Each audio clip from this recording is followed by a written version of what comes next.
Looks like trouble in paradise.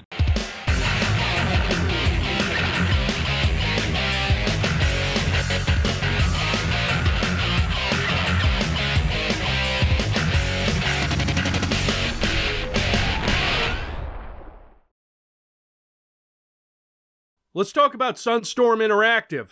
Again, we previously looked at their work on Cryptic Passage for Blood and the unreleased Wanton Destruction episode for Shadow Warrior. They were, I guess, the go-to for build engine expansion packs, even making one for Redneck Rampage, which is better than Redneck Rampage ever was. As far as video games are concerned, they made a ton of hunting games I've never heard of, along with one other game that we'll definitely get to, and is one of the reasons I'm talking about Sunstorm in the first place. More importantly, they had a moderate hit with a game called Deer Hunter, which was a little while after they were done making build engine add-ons. Deer Hunter, if you've never been to like a bowling alley or an arcade with one of those hunting games with the orange shotgun, may have invented an entire genre. And the rest is history until they went out of business in 2003 and then got revived as a producer of kid-friendly iOS games around 2010. Hey, it's a living. So then they get bought out in 2015 by Tabtail, who focused on children's educational games, or whatever crazy dessert maker is. Oh my god. Oh my god. And so Tabtail rebranded to get away from those educational games and became Crazy Labs, which puts out all this Minions-ass bullshit when the company was looking to focus on hyper-casual mobile games, games like ASMR Slicing, which doesn't sound at all like something a serial killer would play, and Dentist Bling, and also some licensed games. You guys remember when licensed games would get dumped out on the NES or later the Wii? Nah, it's mobile now, it's everywhere. I don't know what Sunstorm did to deserve such a fate. I mean, Duke It Out in DC is kinda bad, but it's not that bad. An odd thing, Duke It Out in DC and Duke Caribbean Life's a Beach were packaged with the Duke Nukem 3D Megaton Edition. Cryptic Passage is included in Blood Fresh Supply, and Wanton Destruction is included in Shadow Warrior Classic Redux. However, DC and Caribbean are not included in the Cursed Randy version. I mean, Devolver Digital and Night Dive were apparently able to deal with Sunstorm to get this stuff just fine, but it seems like when you introduce a Randy into the equation, everything falls apart for some reason. And for those of you asking, where's Nuclear Winter? I did that one in a Christmas episode from like 2 years ago, and it sucks. I hear things are pretty bad up there. Everybody's got plague, economy's broken down, my Uncle Frank is apparently in charge of a fairly large portion of sub-Saharan Africa, where he's worshipped as a god for screwing over Whitey. I mean, honestly, fuck Whitey. Oh. Oh god. Listen, Duke Nuclear Winter made it in there because there are shockingly few Christmas games, and I didn't think that one through. So, moving on, Duke It Out in DC, which sucks, but not as much as Duke Nuclear Winter. DC was the first third-party Duke expansion, so I think I can be forgiving. I mean, working with the build engine isn't easy, and there's probably a bit of a learning curve. So the first map, Hell to the Chief, takes place at the White House. It's decent enough. The layout is a bit of a mess because you have a couple places you can enter, over here in the East Wing or through the press room. It's not quite as detailed or interesting as your average Duke 3D level, but it's not bad. Starts out a bit rough with like 10 pig cops. Better run your ass off to the shotgun ammo because, oh boy!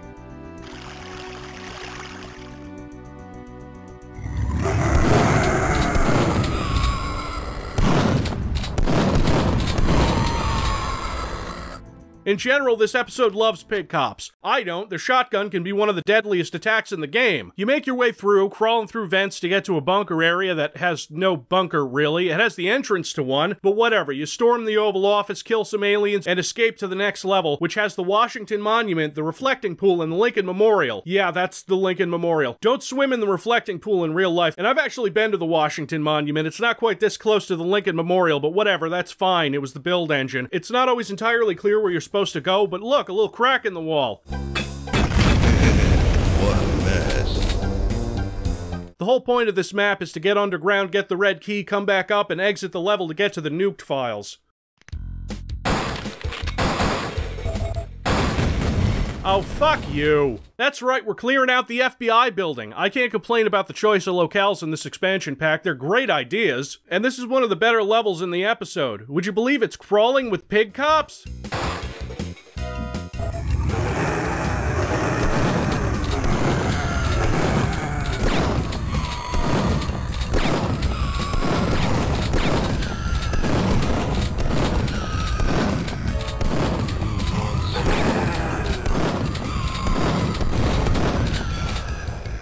So many pig cops. Low-level enemies and hit scanners in general turn this episode into a slog. This isn't just an issue in the early parts. Most of the levels throw the troops at you. You won't see a lot of assault commanders or battle lords. They're used sparingly and often towards the end of the episode. It's not bad, but it's not particularly interesting. I was surprised when an assault commander showed up in this level. You can find a shrinker in this level too, but it's hidden pretty well. See, Sunstorm understood that the shrinker is a broken weapon, so they didn't put a lot of them in here. You can completely walk by this room and not trigger this explosion to open this wall. So no shrinker for you for another few levels. Not like it matters. Like I said before, you rarely encounter monsters that the shrinker would help with. You can exit the level with the red keycard, which takes you into the DC Metro, and the most infamous level of the episode, Smithsonian Terror.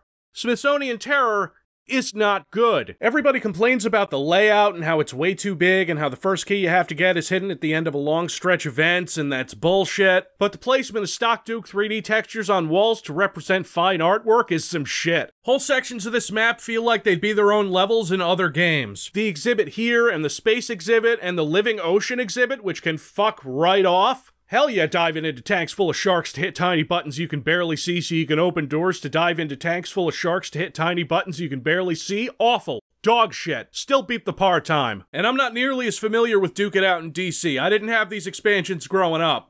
What, was I supposed to wander into my nearest electronics boutique as a 9-year-old and say, "Yes, good sir, I'd like to buy the one with the violence and titties, please"? I mean, they did sell me Quake 2. And Sin. But that's not important. I was probably 10 or 11 when that happened. Capital Punishment is next, and it's a much, much better level. Look at this building in the distance. That's on fire. Go get the shrinker in this level, too. It's right at the beginning. And then, oh yeah, you know what time it is.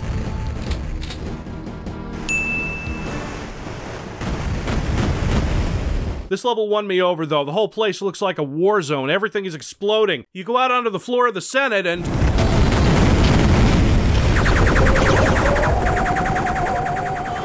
blew up Congress!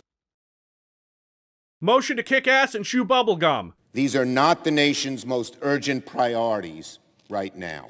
Oh, god damn it. The whole level is still marred by the fact that you're shooting low-level enemies over and over and over again, and it gets kinda dull even by the 4th level. Good thing there's only like 5 more to go. Next up, Metro Mayhem, a subway level. The most interesting thing here is the secret exit, hidden behind a crack in the wall and an out-of-the-way stop. You know, I haven't seen many sentry drones in this episode.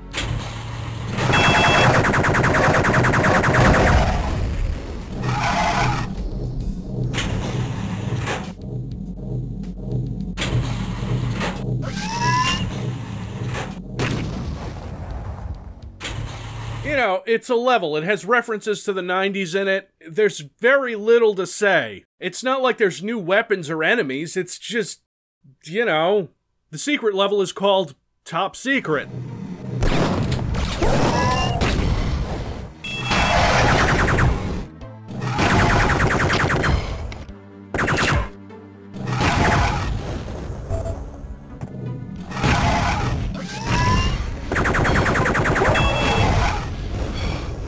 Oh yeah, Sunstorm understands the mechanics of Duke 3D real good. Credit to the time machine bit that you have to do to get one of the keys, and a demerit to the warehouse section before it full of sentry drones in tight corners, and the sentry drones at the end.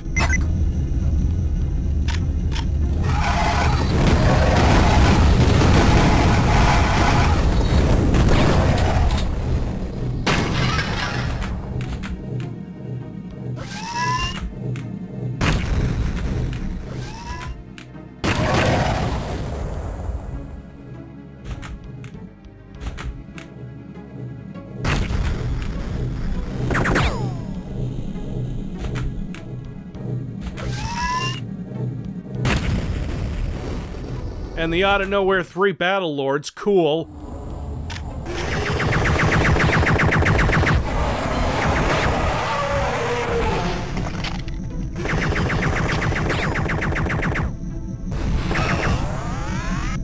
And more sentry drones. Damn, I'm good. Okay, finally, we're at the exit. Fuck! The next level is called Brown Water. Guess what? It's a big sewer level. Kinda buries the lead since you eventually come out into the Pentagon, which would have been a cool level, right? Instead of the fucking sewer, add one more to the count for wasted potential. Dread October is much better. You get to go onto a submarine, and not like the one in Duke 3D that was 2 rooms. This one has everything, even if the red key is pointless. You have to get a red key to open a torpedo bay to get the blue key to open a thing on the bridge that seems like an unnecessary step and just a waste of time. And then so the ship is seizure-inducing. Whatever, it's fine. It's okay. You blow open the doors to this bunker and you get to the final level, nuke-proof, where it appears they have the president. They kidnap Slick Willy. Or whoever. There's this part here. What? There's only one of you? Which is a good joke, because then after that the wall opens and there's a ton of octobrains, but timing is key. And when you put a 5-part trial and error switch puzzle between the setup and the punchline, it doesn't work. So what's at the end of this huge bunker? A new boss? Well, there's the president, but... oh, it's the same old Cycloid Emperor. It's just that now you're on a smaller platform with much less room to maneuver. I guess that's fine, Stadium made things a little too easy, but it's still the Cycloid Emperor, who I fought once in Duke 3D, twice in Duke Nukem Forever. How many times do I have to kick the Cycloid Emperor's ass? Duke kneels beside the steaming corpse of his opponent. And that's it, episode's over. Duke It Out in DC is kinda lame, kinda boring, so Sunstorm made Duke Caribbean and decided to pull out all the stops, and the episode is better for it. Duke Caribbean is a blast. Time to crash this party. Let's go surfing up. Come on, it's a fun with me. Watch where you point Time that to crash this party. The whole thing smacks a careful, high-effort production from Sunstorm. You'll notice immediately, from the first area, your pistol is blue now and a water pistol, but not, it does the same damage. The enemies are dressed in suits, there's like NPCs walking around and speaking, new music, new Duke lines. Items and weapons are all changed to fit the theme. Armor is suntan lotion, health pickups are bananas, keys are credit cards. You have more than one coconut-flavored weapon replacement, the shrinker isn't locked off like it was in the previous episode. You can find it everywhere. And it's a voodoo ring now. But fuck these things, these weak floating enemies here that fire rockets, coconuts at you. Hey, watch where you point that. Hey, watch where you point that. Watch where you point that.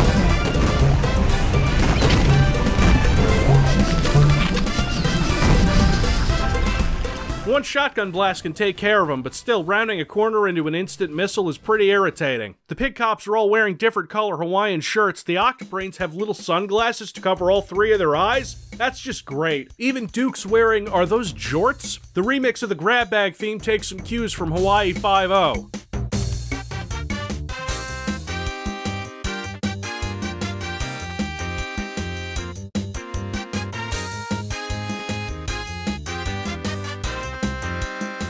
Maybe people hated Duke It Out in DC and Sunstorm listened and made this, which is just great. The level design and layouts and variety are all much better across the board. The first level even has some kind of strip club. It's hitting all the right notes. Giving you the shrinker early doesn't even make this less difficult, I assume, because Sunstorm knew how to do game balance. This whole thing starts strong. After a good introductory level, Duke gets captured again, lured in by Hot tub, hot babes, I'm home. and the next level he's in a cell until a friggin' bus crashes into it.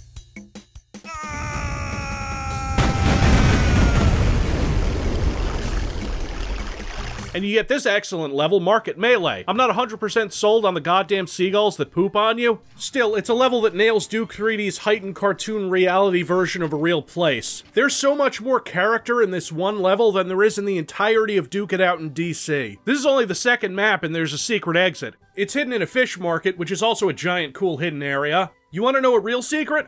I've never played the next level. I didn't play Duke Caribbean until I had Megaton Edition, and even then I was more interested in other games at the time, you know, so this awesome casino level is completely new to me. Duke Caribbean is the first expansion pack, not counting the Birth, where the maps are as good as what you'd find in vanilla Duke 3D. And it's ridiculous, because you're shooting pig cops with a Super Soakum. Do they still make Super Soakers? Because I remember being a kid, and somebody brought the Super Soaker 200,000 or whatever to a party, and it had a backpack for fuck's sake. It was like a fun pretend war crime. Even if it's absurd to see all this water-based carnage, this level I think specifically feels like Duke and not like a user map you could download from the internet or get off one of those compilation CDs. I think it's the use of custom textures everywhere, the atmosphere, a cheesy restaurant where the designers went as far as to create textures for lobsters, the catch of the day, breaded deep-fried octobrain, the chunky recreation of a place in early 3D that might not be realistic, but has a layout that functions well as an arena. I know Sunstorm would do this later with Wanton Destruction and Cryptic Passage. I think Cryptic Passage was a better example because of levels like the old Opera House.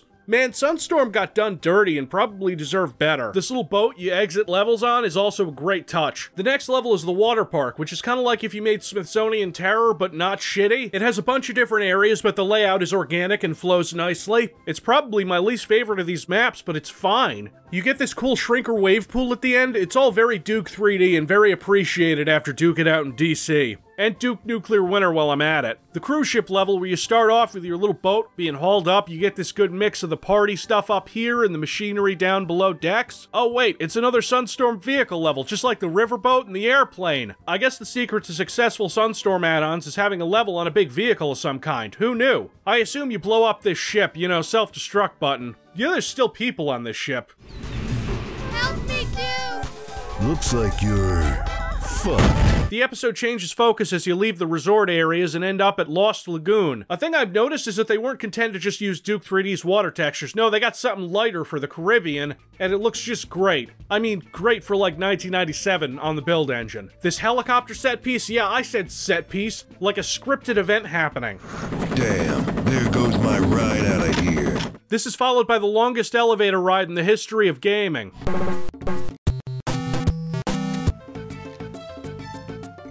Oh fuck, go back! Ah!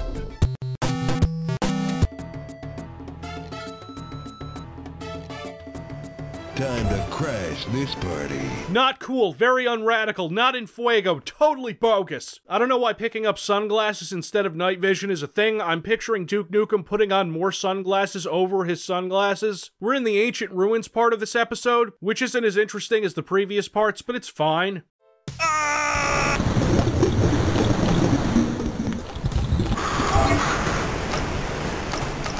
You probably cheated? Nah. You end up underwater in the final level, the alien remains. Killer intro, taking an elevator down to see a ship underwater. The level can go fuck itself for the most part. Not because all of it is bad, but because there's bits where you have to hit switches, and if you hit the wrong one...